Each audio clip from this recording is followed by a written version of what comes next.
This will be my first Sally Rooney book. 17 hours and 18 minutes left. I just finished reading Gigi by Colette. I don't think I'd recommend this story though. Hi guys, it's Caitlin. Welcome to my channel. For today's video, I'm going to be reading for 24 hours, but thankfully I'm not going to be reading for 24 hours straight. I'm going to start the countdown every time I pick up my book to read. If you saw my last video, you'll know I've been reading a lot of classics recently, so I'm excited to be breaking that up. The book that I've chosen to read is Intermezzo by Sally Rooney. I got this beautiful UK Faber edition, I think a few months ago now, and I've wanted to pick it up, but it's a bit thick. I don't know, I've just really been wanting to read this recently, and I have it, so why wouldn't I read it? This will be my first Sally Rooney book, so I'm really excited. I also don't know too much about this other than the general synopsis, which is that it's about two brothers grieving the loss of their father. But I'll come back once I have an update.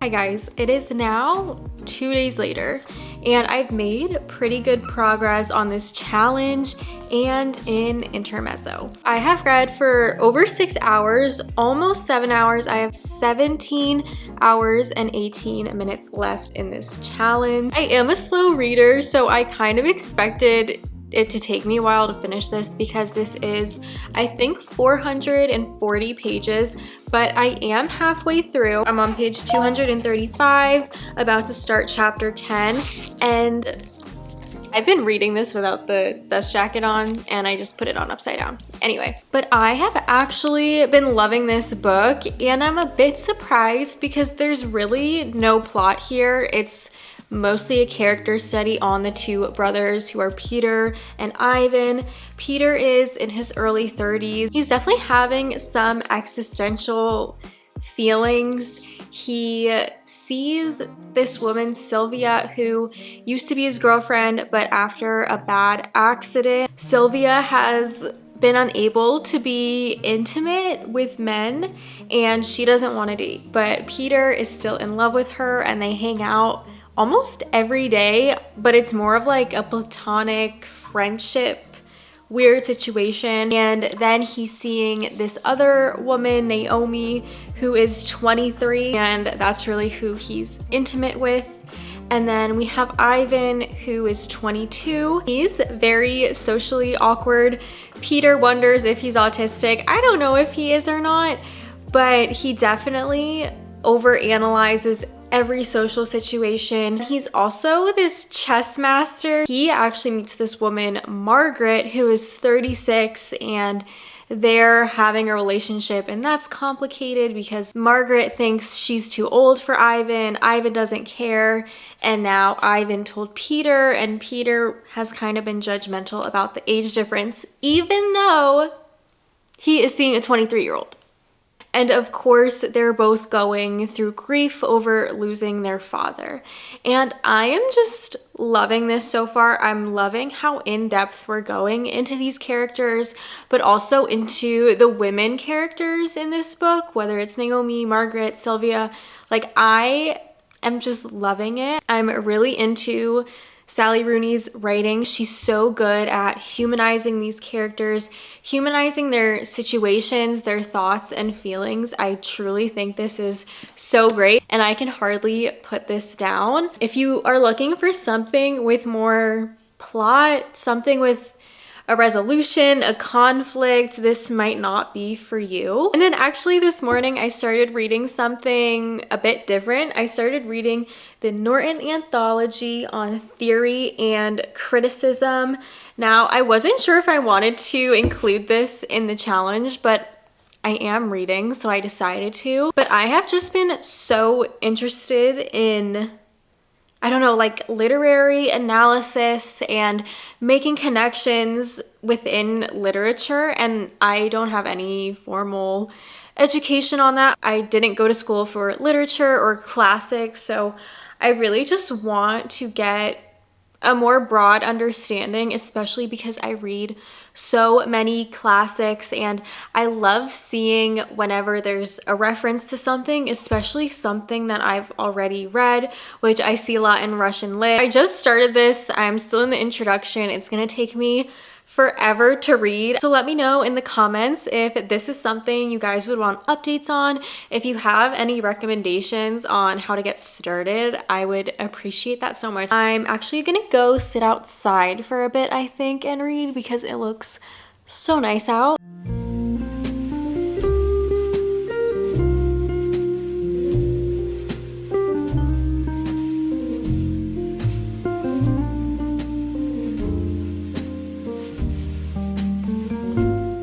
Guys, I finished Intermezzo by Sally Rooney last night and I had such a great time with this, although this did take me like 12 hours to read almost. Pretty much exactly halfway through. I have 12 hours and 3 minutes left. Honestly, I'm surprised I liked it as much as I did because I didn't really connect with Ivan or Peter's characters.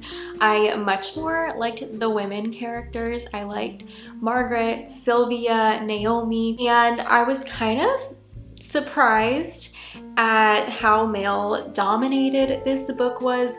Both Ivan and Peter definitely have their faults when it comes to women, especially Peter and his weird relationship with Sylvia and Naomi. And I don't know, just coming from a woman author, that was kind of surprising to see, especially because the women were very much secondary and the treatment of them wasn't great. But with that said, I really feel like I got to know pretty much every character, particularly Ivan and Peter, of course, as they're dealing with grief after their father passes. Like, Sally Rooney definitely humanized all these characters.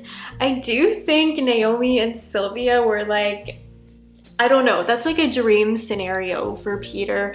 I don't know in what world two women would agree to that situation. It had a very idealistic ending and that wasn't very realistic to me, but how the brothers were dealing with their grief and acting out and fighting, and the women in the story and their mom, I think that was a very like humanistic representation of grief. I did really enjoy this. I gave this 4 stars. I feel like almost every book I'm reading is a 4-star read this year. Here are some quotes that I really enjoyed. But I'm very happy that I met you. And even knowing that you're alive, I feel like my life will be a lot better.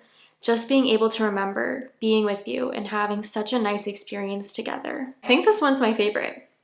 Yes, the world makes room for goodness and decency, he thinks. And the task of life is to show goodness to others, not to complain about their failings. And that one really resonated with me. Oh, I thought this one was so good. Can the deep childhood impulse to trust one's mother, to agree with her against oneself, ever be wrestled down by the comparatively thin force of reasoned argument? Are there even reasoned arguments to be made in matters of love, marriage, intimate life? I thought that was so good and honestly, like, so relatable. Here's the last one that I'm gonna share. People, other people make it impossible, but without other people, there would be no life at all. Judgment, reproval, disappointment, conflict, these are the means by which people remain connected to one another. The demands of other people do not dissolve. They only multiply, more and more complex, more difficult, which is another way she thinks of saying more life, more and more life. That is Intermezzo by Sally Rooney. I actually have no idea what I'm gonna read next, so let's go check out my bookshelf.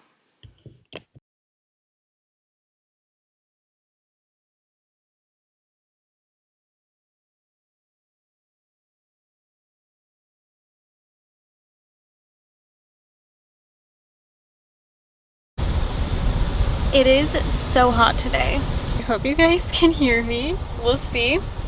I just got a pedicure because I am going to France today and I'm severely unprepared. But while I was getting my pedicure, I started my next book, which is actually Gigi and the Cat by Colette. So these are two novellas by Colette, and I decided to read this just because I'm going to France, I'm going to Paris, and I just want a Parisian vibe. I also heard of Colette. I think I first heard of her while I was watching Gossip Girl, and I wanted to read Gigi then, but I really couldn't find a good English translation back then. This was probably almost 10 years ago now, but of course Vintage Classics has a translation. I've also never really heard of anyone on BookTube talk about Colette, so I'm really excited to read this. I'm a little more than halfway through with Gigi, and I'm kind of confused on just the point of the story, I won't lie. Gigi is a girl, she's 15 I believe, and she's living with her grandma, and none of the women in her family appear to be married, which is her grandma. I can't remember if her mom is in this story, to be honest, and her aunt Alicia. We also have this side plot with this man named Gaston. He is just a high society man. He comes and he drinks chamomile with grandma and he entertains Gigi. Now grandma and Aunt Alicia are really trying to teach Gigi manners, high society, how to eat certain foods, how to sit, and I'm like, why are they doing this for her? It seems more purposeful because it's the point of the story. She also just had a conversation with her aunt about marriage and how none of the women in her family are married, so I'm wondering if there's something there for Gigi, she's learning these things to entertain rich men, to provide a lifestyle for her. I think that's what the short story is hinting at. I'm gonna actually look up reviews and a synopsis after I finish this if I can't figure it out. I really didn't expect this plot line, to be honest. This takes place in the year 1899. I'm not exactly sure when it was written, but I think Colette passed away in 1920, so I'm assuming early 1900s. But I don't know. I'm okay with it so far. It's just a novella. It's about 40 pages, but I kind of wish I had a better sense of what was going on. I don't know when I'm gonna come back. I might be on my phone at that point because I don't think I'm gonna bring my camera to France, but we'll see where I am when I have an update for you.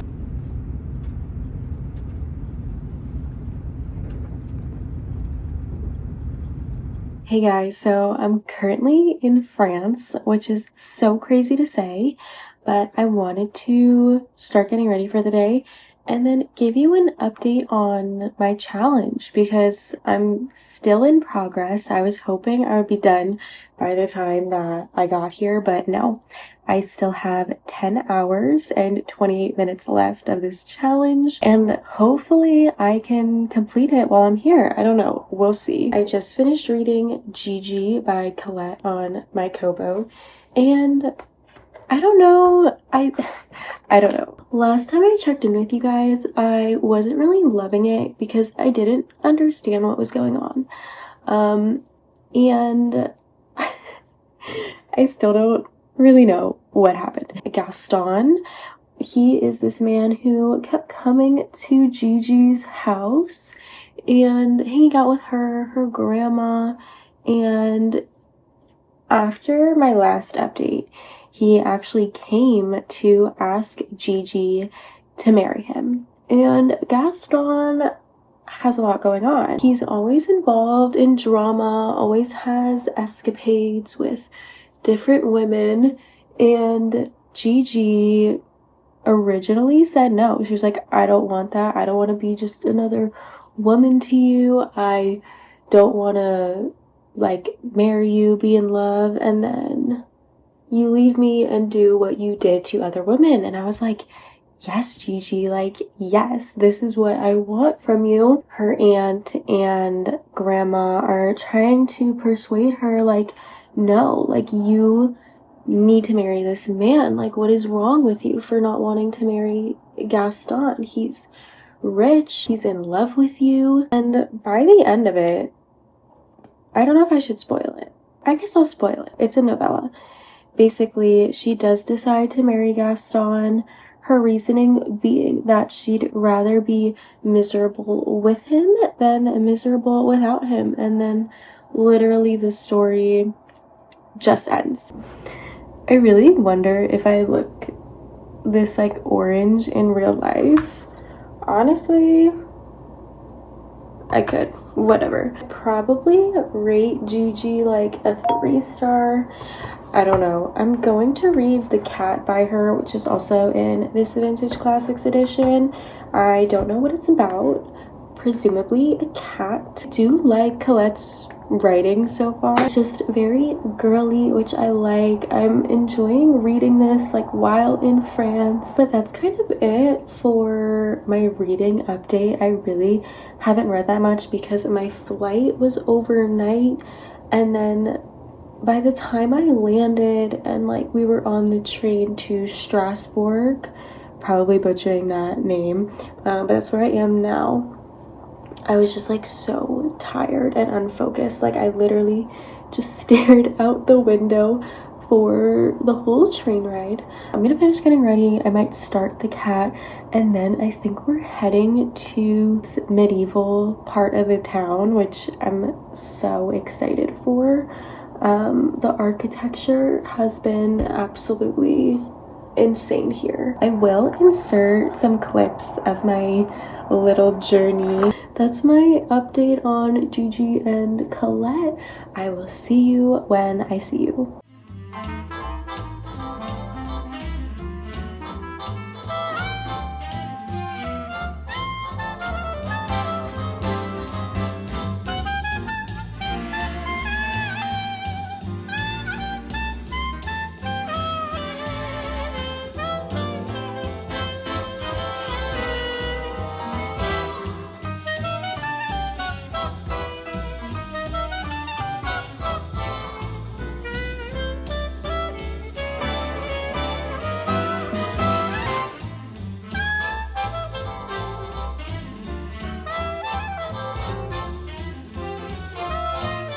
Hey guys, so I'm back from France, which is crazy. It felt like I was there forever, but also no time at all, and it was such an amazing trip. I wanted to give you guys an update because I did finish my 24-hour challenge. I finished it on the plane ride home. The two things I read that I haven't talked about are first The Cat by Colette. So I read Gigi and The Cat, and like what actually happened? I'm a bit conflicted. I really enjoy Colette's writing. I think she describes settings so beautifully, but her storylines are just questionable. The Cat is about this man. His name is Alan. He is actually so obsessed and in love with his cat, whose name is Saha.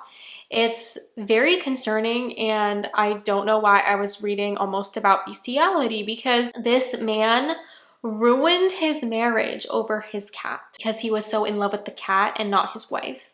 And everything at the end of the story was kind of left unresolved. I don't think I'd recommend this story though, even though Colette's writing and her descriptions of the garden were just so great, and I think she writes with a lot of passion. She writes very passionate characters, but in this instance, I just was questioning why I was continuing to read this. I'm not sure how I feel about Colette. I'm honestly disappointed because I thought I would love her, but still unsure. I might read some more things by her in the future, but for now, I'm taking a break. The second thing I read was The Phantom of the Opera by Gaston Leroux. This was so good.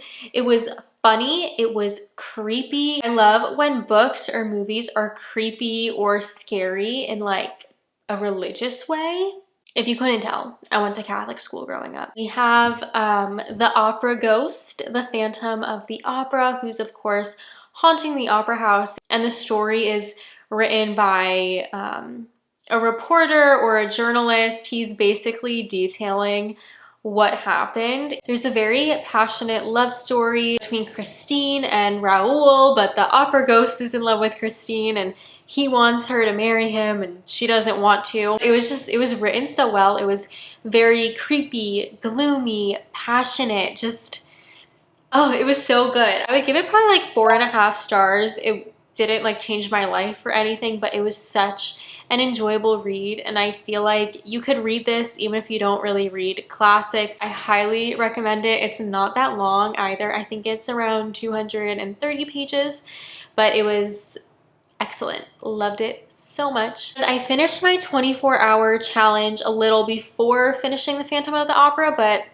I was on the plane for another like 3.5 hours, so I just finished it. But that is the end of this video. I'm sorry if it was a complete mess. I have no idea how I'm gonna edit this because I really thought I could finish this challenge before going on vacation, but I at least finished it. So I hope you enjoyed this video. Thank you so much for watching, especially if you're still watching at this point, and I'll see you guys in the next one.